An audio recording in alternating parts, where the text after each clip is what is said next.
Неге біз әхлі сүнна уәл жамаа деп атаймыз? Пайғамбарымыз саллаллаху алейхи вассалам менің жолымды, яғни сүннетімді және Құран-ы Каримді ұстаныңдар деген. Менің жолым деген сөздің тағы бір риуаятында ва ахли байти немесе ва итрати деп те келеді. Оны ғалымдарымыз бір ауыздан жамағат дейді. Осы екеуін ұстану, мысал айтайықшы, Құран мен сүннет дейміз. Шияда Құранды ұстанады, шияда сүннет ұстанам дейді. Хауарижде Құранды ұстанам, хауарижде пайғамбардың сүннетін ұстанам дейді. Онда айырмашылығымыз неде? Қайдан білеміз? Айырмашылығымыз, бауырлар, кімнің соңынан еретіндігінде. Шиялар айтады, біз әхлі байттың соңынан ереміз дейді. Біз айтамыз, сахабалардың соңынан ереміз дейміз.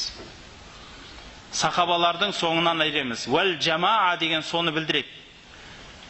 Үлкен сауадул адам, мұсылмандардың ең көбі, мұсылман ғұламаларының ең көбі ұстанған жолды ұстанамыз деген сөзді білдіреді, бауырлар.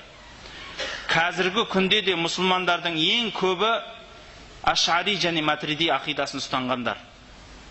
Ең көбі. Бұрында солар болған.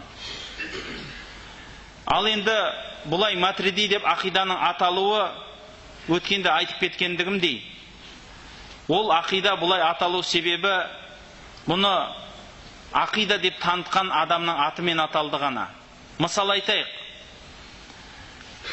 Неге Ханафидің ақидасы мен Абу Ханифаның ақидасы мен? Абу Ханифа ақида шығаратындай кім ол? Айтыңызшы.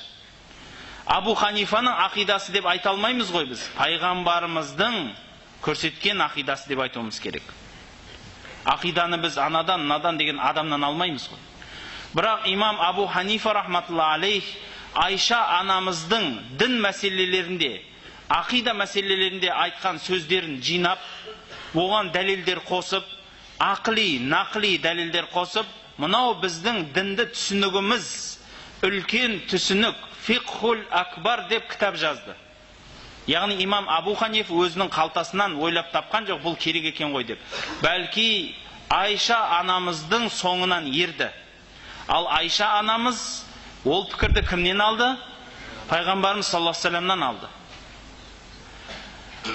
Имам Абу Ханифа рахматулла алейх осы Айша анамыздың пікірлерін кітапқа, Құраннан, пайғамбардың сүннетінен, ақылдан дәлелдер келтіре отыра сізбен бізге насихаттап кетті. Ал бірақ ол кезде ақида деген пән болмады. Қазіргі кезде ғана бұл ақида пәні болды. Оны пән қылып, ғылым қылып, туын тіккен, шаңырағын көтерген адам ол имам Матриди. Біз сол кісінің жолын ұстанамыз.